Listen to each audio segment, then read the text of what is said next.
Studies reveal that 70% of lottery winners go broke within 7 years. Harvard MBAs lose millions in market crashes.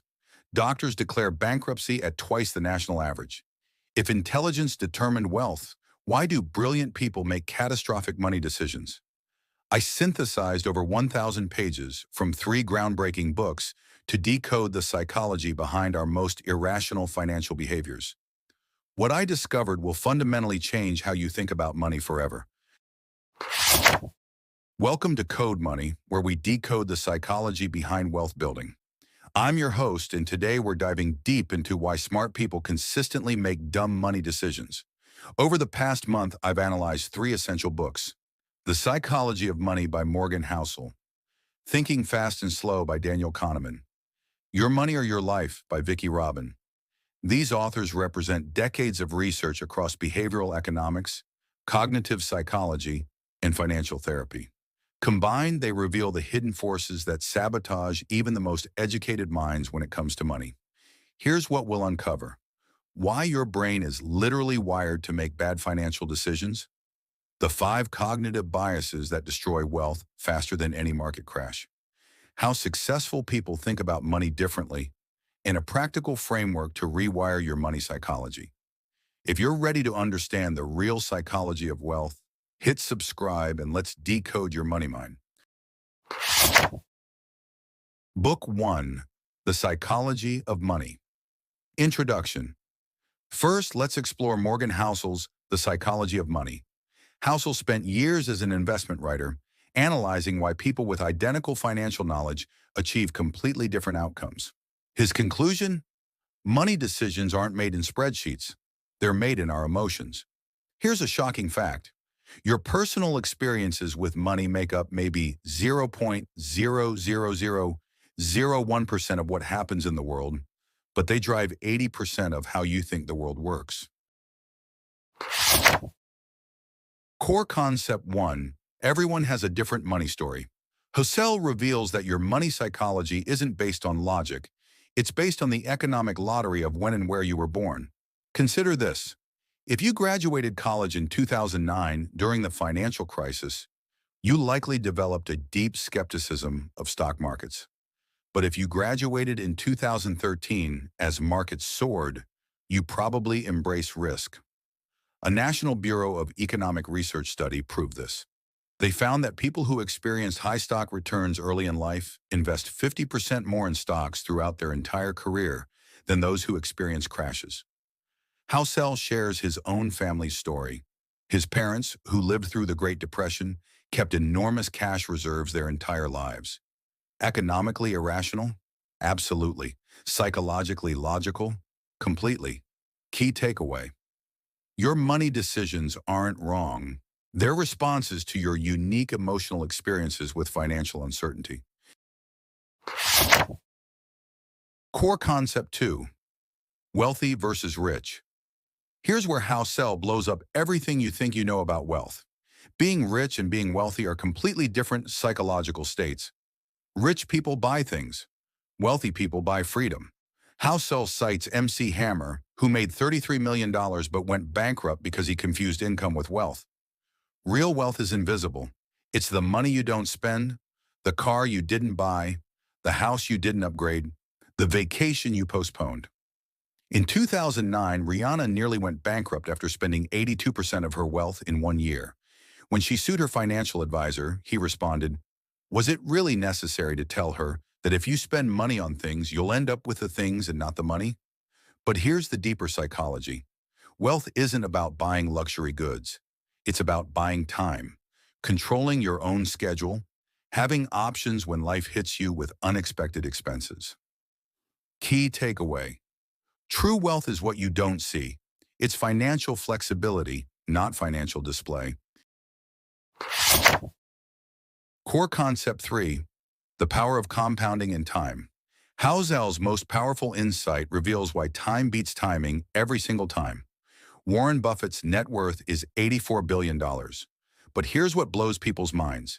$81.5 billion of that came after his 65th birthday. Not because he got better at investing, because he got better at not stopping. If Buffett had started investing at 30 instead of 10, and retired at 60 instead of continuing, his net worth would be 99.9% lower. That's not a typo. The difference between $84 billion and $84 million is almost entirely due to time. This reveals a crucial psychological truth. Success in money isn't about consistency. It's about surviving long enough for outlier events to work in your favor. In the Russell 3000 index, 40% of companies lost at least 75% of their value, but the entire index returns came from just 7% of companies that dramatically outperformed. Most investors never capture these tail events because they quit too early. Key takeaway. Your ability to stick around for decades without getting knocked out matters more than your ability to pick perfect investments. Core Concept 4. Enough. Perhaps Housel's most important lesson is about the psychology of enough. He tells the story of Rajat Gupta, former Goldman Sachs board member worth $100 million, who committed insider trading to make more money.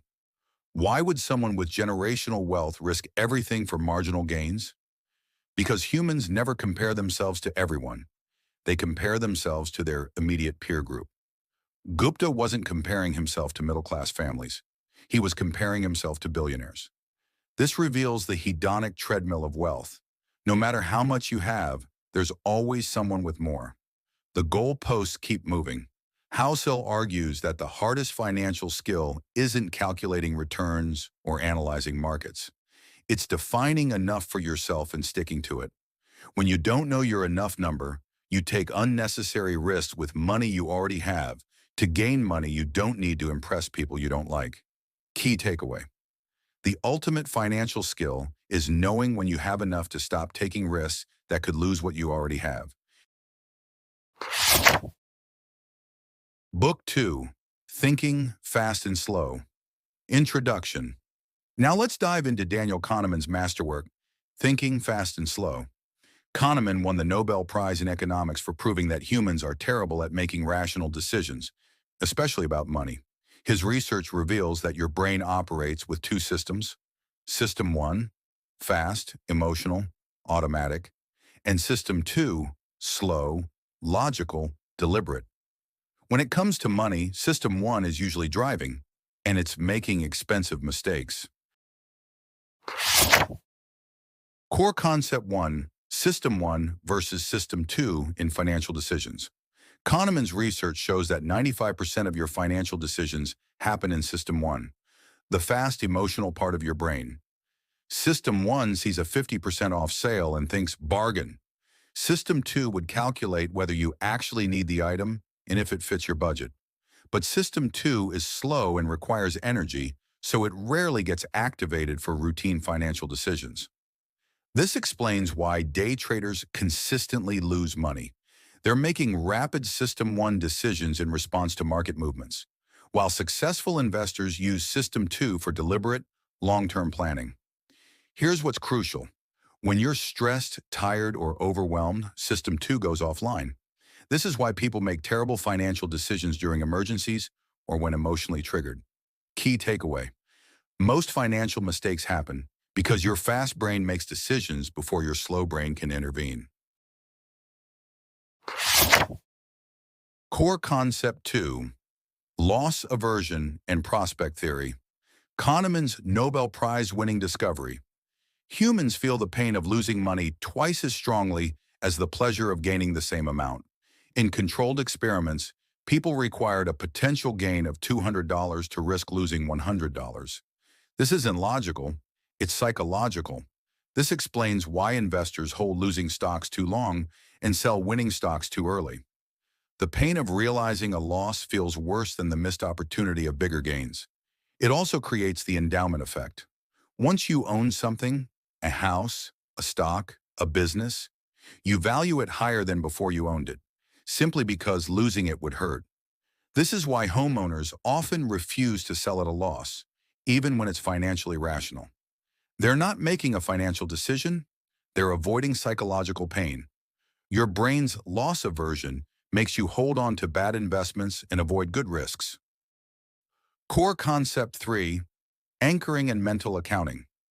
Kahneman revealed how your brain uses anchors. Initial pieces of information that skew all future judgments.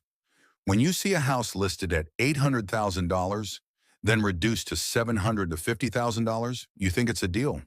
But if that same house was originally listed at $700,000, you'd consider $750,000 overpriced. Same house, different anchors. This devastates financial decisions. Your first salary becomes an anchor for all future salary expectations. Your first investment return becomes an anchor for future return expectations. Kahneman also discovered mental accounting, how people treat money differently based on its source rather than its actual value. People spend tax refunds more freely than regular income, even though it's literally their own money returned. They gamble more aggressively with house money at casinos, even though all money in their pocket is their money. Key takeaway. Your brain creates arbitrary categories for money that lead to irrational spending and investment decisions. Core Concept 4. Overconfidence and planning fallacy. Perhaps most dangerous for wealth building is what Kahneman calls the overconfidence bias. In studies, 90% of drivers rate themselves as above average. 94% of professors think they're better teachers than their colleagues. This isn't possible mathematically, but it's universal psychologically. In investing, this bias is catastrophic.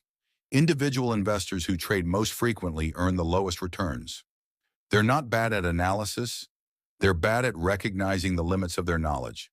Kahneman also identified the planning fallacy, our tendency to underestimate costs and timeframes while overestimating benefits. This explains why 90% of startups fail, despite founders being certain they'll succeed, and why home renovations always cost twice what people budget. For personal finance, this means people consistently underestimate how much they'll need for retirement, emergencies, and major purchases, while overestimating their ability to increase income and reduce expenses. Key takeaway. Overconfidence in your financial judgment leads to inadequate planning and excessive risk-taking. Book 3, Your Money or Your Life. Introduction. Our final book, Your Money or Your Life by Vicki approaches money psychology from a completely different angle. Instead of focusing on cognitive biases, it examines the deeper relationship between money, time, and life satisfaction. Robin's core insight: money isn't just currency, it's crystallized life energy. Every dollar represents time you traded from your finite existence. Core Concept 1, Money as Life Energy. Robin revolutionizes how we think about money by connecting it to our most precious resource, time. She teaches a powerful exercise. Calculate your real hourly wage. Take your annual salary, subtract all work-related expenses, commuting, work clothes, stress-induced medical bills, decompression activities, then divide by all work-related hours, including commute, overtime, work-related stress recovery. Most people discover their real wage is 25 to 50% lower than they thought. A $60,000 salary might represent just $15 per hour of life energy when fully calculated. Now every purchase becomes a life energy question. Is this restaurant meal worth 3 hours of my life energy? Is this car worth 2,000 hours of my life energy? This transforms impulsive financial decisions into conscious choices. You're not just spending money, you're spending pieces of your life. Key takeaway. When you realize money represents your life energy, every financial decision becomes more intentional. Core Concept 2, Enough versus More. Robin introduces the fulfillment curve, a revolutionary way to understand the relationship between money and happiness. Stage 1, Survival Needs, food, shelter, safety. Money here directly increases fulfillment. Stage 2, Comfort Needs, better food, nicer home, convenience. Money still increases fulfillment, but at a decreasing rate. Stage 3, Luxury Needs, status symbols, excess. Money actually decreases fulfillment due to stress, maintenance, and time costs. This aligns with happiness research showing that income improvements beyond meeting basic needs provide diminishing returns on life satisfaction. Most people never recognize when they've moved from stage 2 to stage 3. They keep earning and spending more, expecting greater happiness, but actually reducing their life satisfaction. Robin's breakthrough insight: there's a specific point where you have enough. Maximum fulfillment with minimum complexity. Finding this point is key to financial independence. Key takeaway: more money beyond your fulfillment peak actually decreases life satisfaction while consuming more life energy. Core Concept 3: Breaking the Work-Spend Cycle. Robin exposes the psychological trap that keeps most people financially imprisoned: the work-spend cycle. You work to earn money to buy things that you hope will make you happy, but those things require maintenance, storage, insurance, and replacement. So you need to work more to afford the costs of the things you bought to make yourself happy. Robin teaches true cost analysis. That $30,000 car doesn't just cost $30,000. It costs insurance, gas, maintenance, registration, parking, and the opportunity cost of investing that money. The real cost might be $60,000 over the car's lifetime. More insidiously, many purchases are attempts to buy identity, status, or self-worth. But external purchases can never fulfill internal needs, so the cycle continues indefinitely. Robin shows how people can break this cycle by questioning each expense. Does this purchase align with my values and life goals? Or am I buying it for psychological reasons that could be addressed in healthier ways? Key takeaway: most spending is psychological self-medication that creates financial dependence rather than genuine satisfaction. Core Concept 4: Financial Independence Through Consciousness. Robin's ultimate insight: financial independence isn't about having millions. It's about needing less while optimizing your life energy. Traditional financial advice focuses on increasing income. Robin focuses equally on decreasing unconscious spending while increasing life satisfaction. When your passive investment income exceeds your conscious spending needs, you achieve financial independence. But unlike traditional financial independence approaches that require extreme sacrifice, Robin's method often increases life quality during the journey. She teaches spending alignment with core values. Money spent on things that truly matter to you, relationships, growth, contribution, feels different psychologically than money spent on things you think you should want. This creates a psychological shift from scarcity thinking, I need more money to be secure, to abundance thinking, I have enough to be free. Key takeaway: true financial independence comes from aligning your spending with your values and recognizing when you have enough. The synthesis: connecting all three books, the meta pattern. Now here's where it gets powerful. These three books reveal a meta pattern that explains why smart people make dumb money decisions. Kahneman shows us that most financial decisions happen unconsciously in System 1. Housel reveals that these unconscious decisions are shaped by our personal experiences and social comparisons. Robin demonstrates that unconscious decisions usually prioritize short-term psychological needs over long-term life satisfaction. The solution isn't more financial education. It's developing conscious awareness of your money psychology and designing systems that work with your brain rather than against it. The 5 Universal Money Psychology Traps. Combining insights from all three books, here are the 5 psychological traps that destroy wealth. 1. The Experience Trap, Housel. Your unique financial experiences create biases that feel like universal truths but are actually personal limitations. 2. The System 1 Trap, Kahneman. Your fast brain makes financial decisions before your slow brain can evaluate them rationally. 3. The Comparison Trap, Housel. You never compare yourself to everyone. You compare yourself to your immediate peer group, creating moving goalposts. 4. The Loss Aversion Trap, Kahneman. Your brain feels losses twice as strongly as gains, leading to risk-averse behavior that actually increases long-term risk.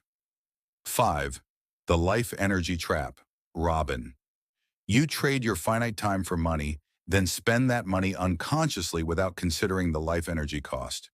The solution requires integrating all three approaches: understanding your psychological biases, Kahneman; recognizing your personal money story, Housel, and aligning your spending with your life energy and values. Robin. So where do we go from here? We've decoded the core psychological traps that sabotage even the smartest people. The experience trap, the system one trap, the comparison trap, the loss aversion trap, and the life energy trap. We know these forces are powerful, but they are not unbeatable. This video wasn't just about understanding the why, it was about preparing for the how. In our next video, we're going to build on everything we've learned today and reveal a practical 3-step action framework to help you rewire your money psychology. You'll learn how to consciously design systems that work with your brain, not against it. After that, we'll dive even deeper with dedicated videos on each of the 5 psychological traps we've identified, giving you specific strategies to overcome them and take control of your financial life. If you're ready to move from understanding your money mind to mastering it, hit that subscribe button and ring the bell so you don't miss our next video. Thank you for watching, and I'll see you in the next one.